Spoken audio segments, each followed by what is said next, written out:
মুসলমান সাহাবাই কেরামের দিকে তাকাইবে, সাহাবাই কেরামের আমল দেখা দেখা মুসলমান নিজের জীবনকে সুন্দর করবে। সাহাবাই কেরামের আমল দেখা দেখা মুসলমান নিজের জিন্দেগি গঠন করবে। এটাই তো প্রত্যেকটা মুসলমানের দায়িত্ব ছিল। সাহাবাই কেরামের ঈমান এত মজবুত ছিল, এত মজবুত। আল্লাহর নবীর সাহাবী হযরতে খাব্বাব রাদিয়াল্লাহু তাআলা আনহু, তিনি যখন মুসলমান একজন সাহাবী হলেন, সাহাবী হওয়ার পর খাব্বাব রাদিয়াল্লাহু তাআলা আনহুর উপর এমন পরিবারে নির্যাতন চালাইছে। হযরতে উমর খলিফাতুল মুসলিমিন যখন হলেন, খাব্বাবকে ডাক দিয়ে বলল, রে খাব্বাব, আমার একটু তোমার মুসলমানিত্বের জীবন কাহিনী শোনাও।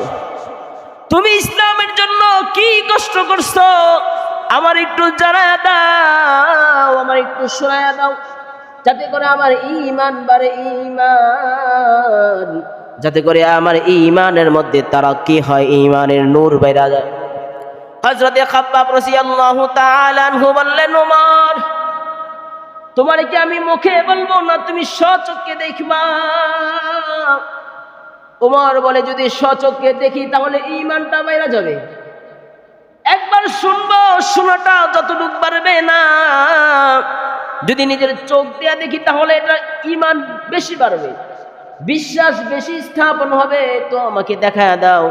হযরতে ওমর রাদিয়াল্লাহু তাআলা আনহু যখন এই কথা বললেন, খাব্বাব রাদিয়াল্লাহু তাআলা আনহু নিজের শরীর থেকে জামাটা সরায়া পিঠের অংশটা দেখাইলেন। ওমর, দেখো দেখো, ইসলামের জন্য আমি এত পরিমাণে কষ্ট করেছি যে আমার পিঠ দেখলে তুমি ভয় পেয়ে যাইবা।